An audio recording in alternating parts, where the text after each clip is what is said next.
Hi, my name is Itali, and in this video I'll be colouring a Silkwing from Wings of Fire using a random colour palette. As with most of my videos, this is a time-lapse video, so it does contain fast-moving and flashing images. Now I have come prepared with this fully shaded Silkwing, which I've shaded in monotones, and basically what I'm doing here is I'm selecting random sections on this pixelated thingamabob, and then I'm pulling the section out until a colour appears.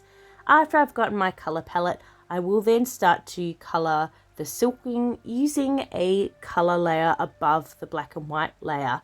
So this will have effect on what colours these actually end up, as if I colour over a darker area, the colour will end up darker, and obviously if I'm colouring on a lighter area, it will be lighter. So the idea behind getting these colours is I'm not going to do it like I did in my other videos where I apply a colour to an area as I get the colour. Instead, I'm putting all the colours to the side here when I'll have a colour palette, and then it'll be up to me to decide where I put those individual colours. Now the rules I've set for myself is I can't change the colours once I have them. Once I've pulled that colour out, then that's it, it's part of the palette and it has to be used somewhere. And you'll see later in the video I will go through and tick these off as I use them to make sure I do indeed use all of them. I'm also not allowed to add any extra colours to the drawing, so if I hadn't ended up with any pinks, which luckily I did, I wouldn't be able to do things like add blush or put pink inside the ears.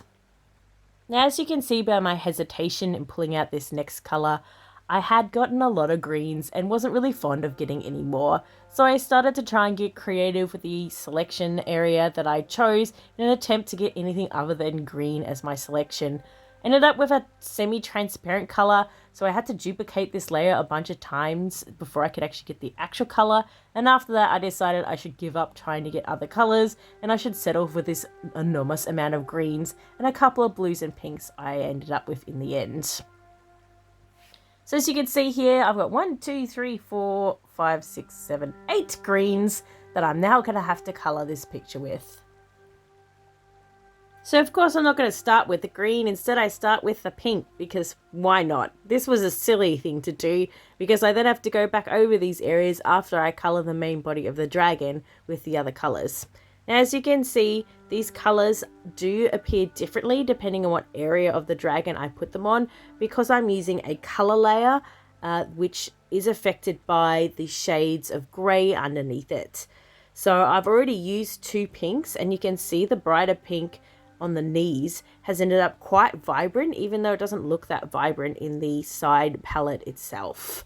So that way I get some more variation with these colours. Not going to get much variation in the greens, but I do have to use them all. So I decided to start with the paler colour as the underbelly. So I was trying to get pale colours underneath the dragon and then darker greens on top. And then my plan is to just mix the greens around the dragon to try and create better sort of form or variance in the colour of the creature.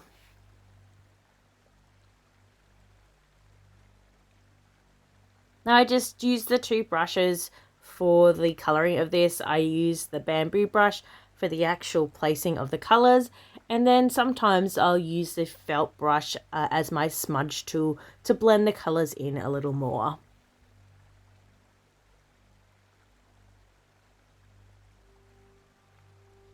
So at this point in time, all these greens don't look great. I was feeling pretty bad about how many greens I had, and each green I added to this layer just looks like the other green. The only difference is that I used a light color green on the lightly shaded part of the dragon. Looks quite different to the rest, but you can hardly tell I've already used 3 different kinds of greens on the body of the dragon. I was lucky that I ended up with that weird desaturated grey colour, as I use that for the claws, and it basically just makes them look pretty much like they were shaded already with a slight colour added to them, so they're just slightly coloured. So it was lucky I ended up with that. I do use them for the eyes, the whites of the eyes as well. So I'm starting to mix in this green into the pink a little bit more, because it shouldn't really just be a solid hard cut off. and I'm just trying to make the best out of all of these greens. It does get better as I go, especially once I've used all the colors. I start to go back over things and try and make them look a bit better.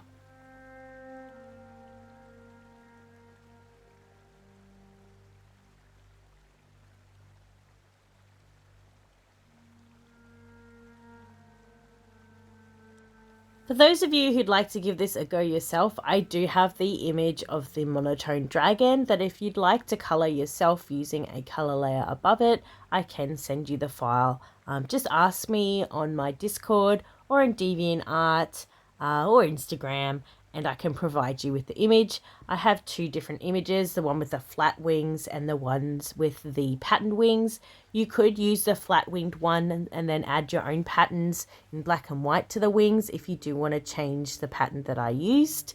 It's very easy to do, and I do encourage you to have a go if you would like to see what it is like to use a color layer on top of a monotone layer.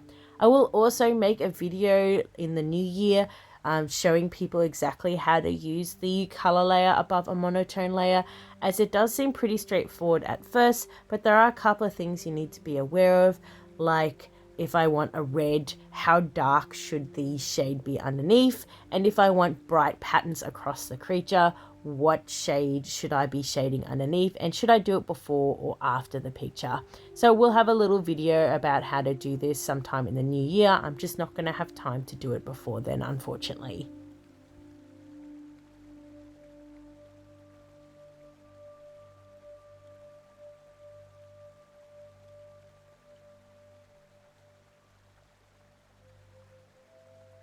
So I finally finished adding all the greens. I'm finally moving on to the other color, the more desaturated blue color. And I'm trying to blend it into these wings and make them look good. It was around this point in time that I discovered I probably should have shaded these wings more because they're quite flat, and I couldn't really get any vibrant colors from this. I do fix this later on, so I go back to the monotone image and I actually add some variation in the shades on the wings and add a pattern to them just in the monotone color, and then I come back to this picture and I reinsert it with the better wings. So at the end of the video I'll show you both of them so you can see the version without the shaded wings and the ones with them. It does look way better with them, as I can get some more vibrant colors if I use a lighter shade of gray underneath.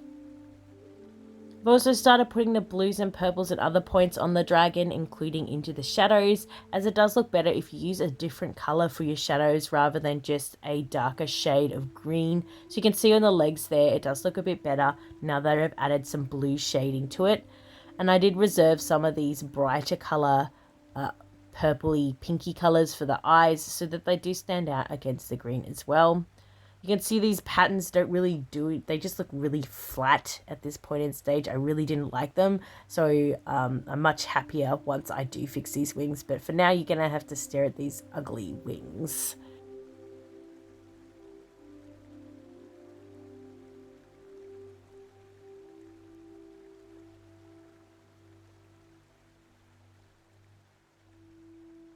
Now I did colour a second version of this dragon in the colours I would have chosen, so if anybody would like to see that, just let me know and I'll share it.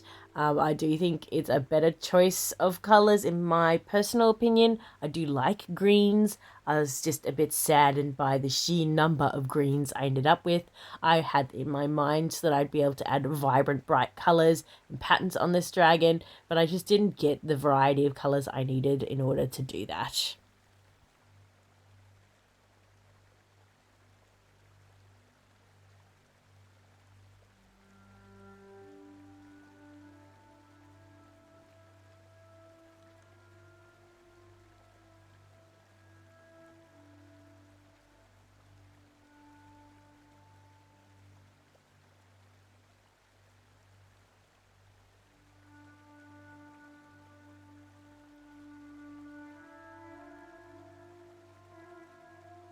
Now, I did add white shines to this picture, but white is not a color, it's a shade.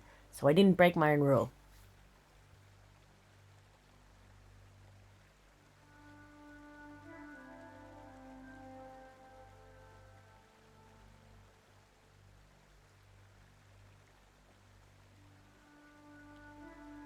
I'm pretty much done with this now. I'm just going to add the cloud puffs, and I use that weird desaturated greeny color for the cloud puffs. So again, lucky I ended up with that color.